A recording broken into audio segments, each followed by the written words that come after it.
नमस्ते दोस्तों, मेरा नाम रीना है। मैं 22 साल की हूँ और मेरी शादी एक बहुत बड़े और अमीर खानदान में हुई। मेरे पति का नाम राहुल, हमारी शादी बहुत धूमधाम से हुई थी।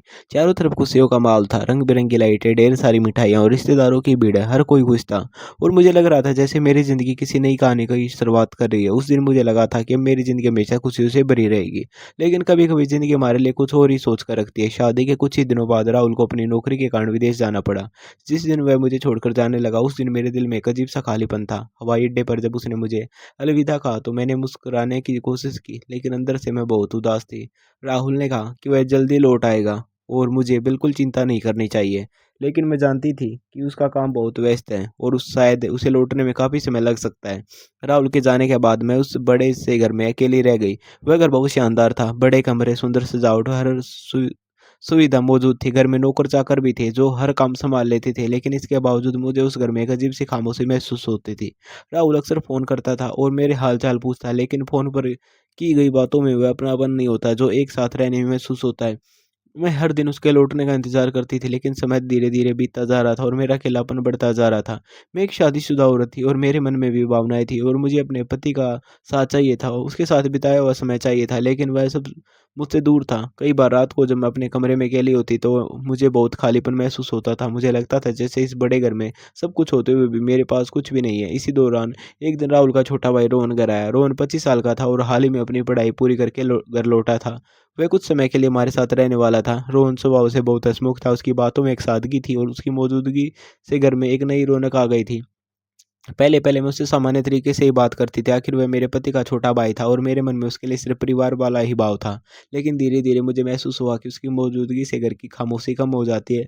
वह अक्सर मुझसे घर की बातें करता, कभी मौसम की बातें करता और कभी अपने कॉलेज के दिनों के किस्से सुनाता। उसकी बातें सुनकर मुझे थोड़ी राहत मिलती थी। समय के साथ हमारे बीच बातचीत थोड़ी गहरी होने लगी। अब हम कभी-कभी काफ़ी देर तक साथ बैठकर बातें करते। कई बार ऐसा होता कि हम दोनों चुपचाप बैठे रहते, लेकिन उस खामोशी में भी एक अजीब-सा अपनापन होता था। मुझे महसूस होने लगा था कि मेरा अकेलापन धीरे-धीरे कम हो रहा था।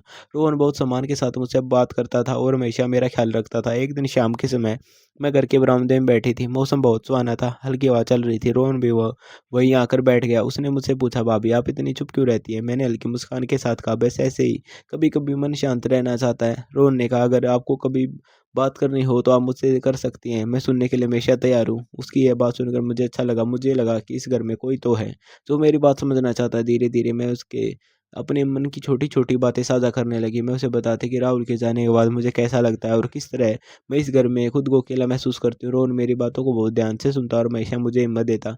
वह कहता, "भाभी, भैया आपको बहुत मानते हैं और वह ज़रूर वापस आएँगे, आपको बस थोड़ा धैर्य रखना होगा।" उसकी बातें सुनकर मुझे थोड़ी राहत मिलती थी।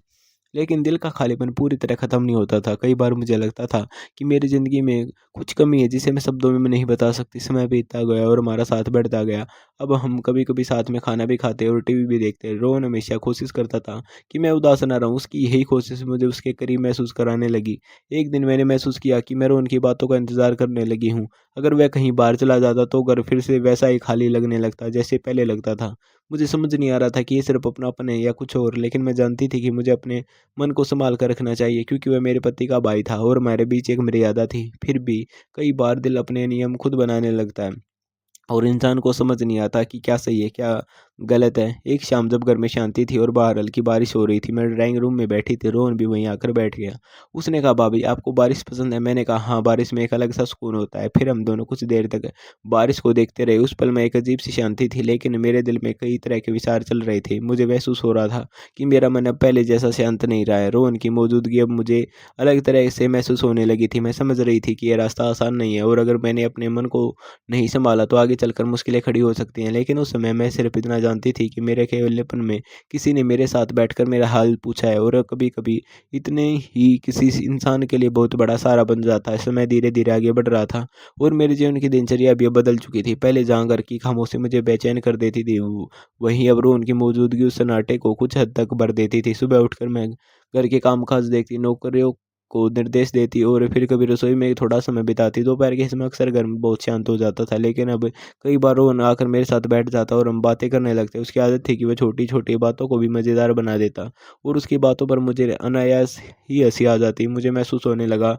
कि मेरे दिन अब पहले से थोड़े हल्के हो गए हैं। एक दिन दोपहर के समय हम दोनों बरामदे में बैठे थे, हल्की हवा चल रही थी और पेड़ों की पत्तियाँ धीरे-धीरे हिल रही थी। रोहन ने अचानक पूछा, भाभी क्या आपको कभी लगता है कि ज़िंदगी कभी-कभी हमारे हिसाब से नहीं चलती? मैंने उसकी तरफ देखा और कहा, हाँ, कई बार ऐसा लगता है हम बहुत कुछ सोचते हैं लेकिन हालात कुछ और ही बन जाते हैं। उसने सिर हिलाया और कहा, शायद इसलिए हमें मजबूत रहना पड़ता है। उसकी बात सुनकर मुझे लगा कि वह सिर्फ मेरी नहीं बल्कि अपनी भी कोई बात कह रहा है। मैंने उससे कहा, रोहन तुम इतने गंभीर क्यों हो गए हो? उसने हल्की मुस्कान के साथ कहा, कुछ नहीं, बस यूं ही सोच रहा था। फिर उसने बात बदल दी और अपने कॉलेज के दिनों की एक मज़ेदार घटना सुनाने लगा। मैं उसकी बातें सुनती रही और उस दिन मुझे एहसास हुआ कि किसी के साथ सामान्य बातचीत भी इंसान को बहुत सुकून दे सकती है। उस शाम हम दोनों ने साथ में चाय पी और फिर घर के बगीचे में थोड़ी देर टहलने चले गए। बगीचे में फूल खिले हुए थे और हवा में हल्की खुशबू थी। रोहन ने एक फूल तोड़ा और मुस्कुराते हुए मेरी ओर बढ़ाया। मैंने हंसते हुए कहा, ये क्या है? उसने कहा, बस ऐसे ही लगा कि यह फूल आपको दे दूं। उसकी ये छोटी सी बात भी मेरे दिल को छू गई। मुझे लगा जैसे लंबे समय बाद किसी ने मेरे लिए कुछ खास किया हो।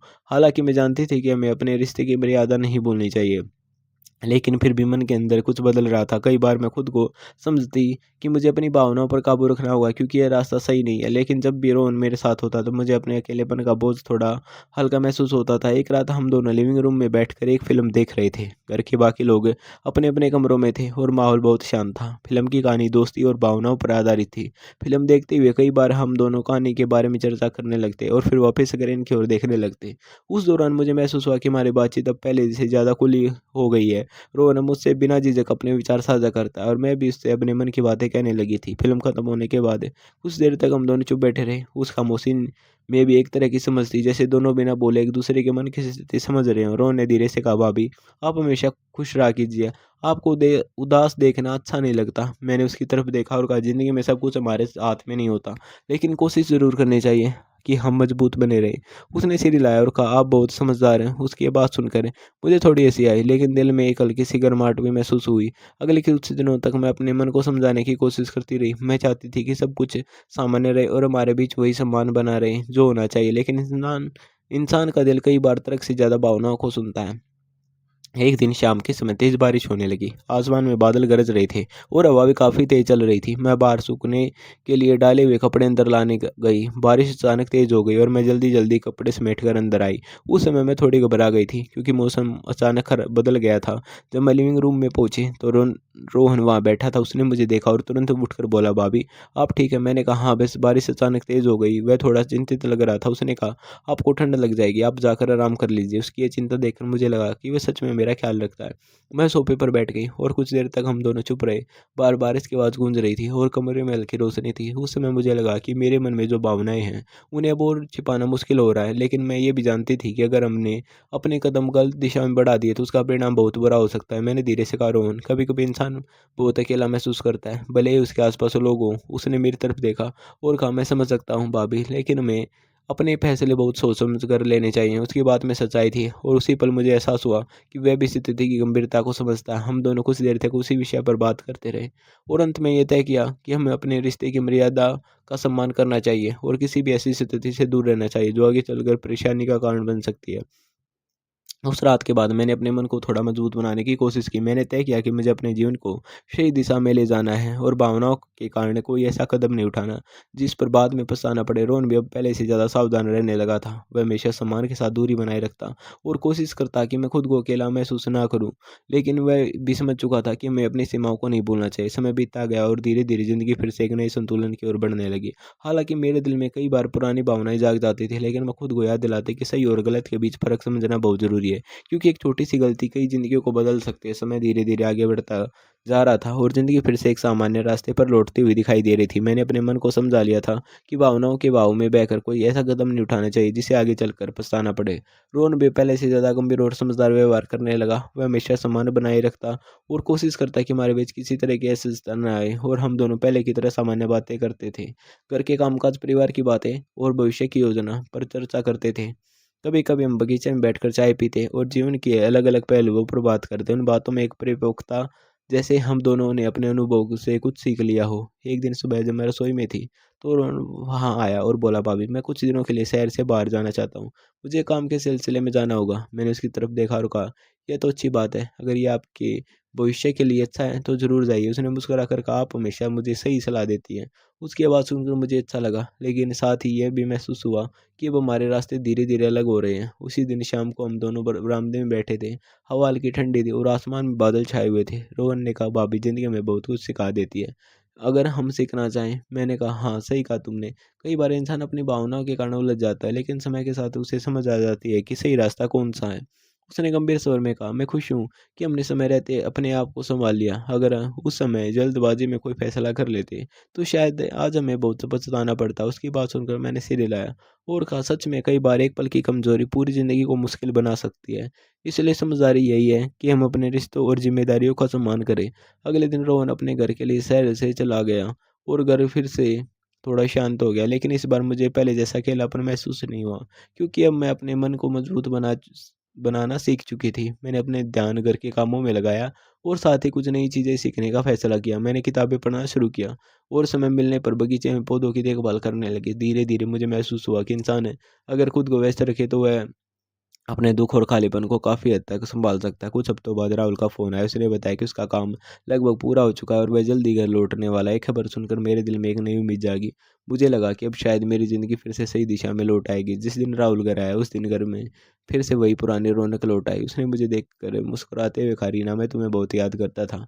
मैंने भी मुस्कुरा कर उसका स्वागत किया और महसूस किया कि लंबे समय बाद हमारे बीच वो अपनापन लौट रहा है, जो कभी खो गया था। हमने साथ बैठकर काफ़ी देर तक बातें की। उसने अपने काम के बारे में बताया और मैंने घर की सारी बातें उसे बताई। हालाँकि मैंने अपने दिल के उन उलझे हुए पलों का ज़िक्र नहीं किया, क्योंकि वे अब बीते समय का हिस्सा बन चुके थे और उनसे मैंने सिर्फ़ एक सीख ली थी कि रिश्तों की नींव भरोसे और धैर्य पर टिकी होती है। अगर हम उस भरोसे को सँभाल कर रखें, तो ज़िंदगी आसान हो सकती है। समय के साथ सब कुछ फिर से सामान्य हो गया। राहुल ने अपने काम और परिवार दोनों के बीच संतुलन बनाने की कोशिश शुरू की और मैं भी अब पहले से ज़्यादा संतुलित और समझदार महसूस कर रही थी। कभी-कभी जब मैं पुराने दिनों के बारे में सोचती, तो मुझे एहसास होता है कि अकेलापन इंसान को कमज़ोर बना सकता है।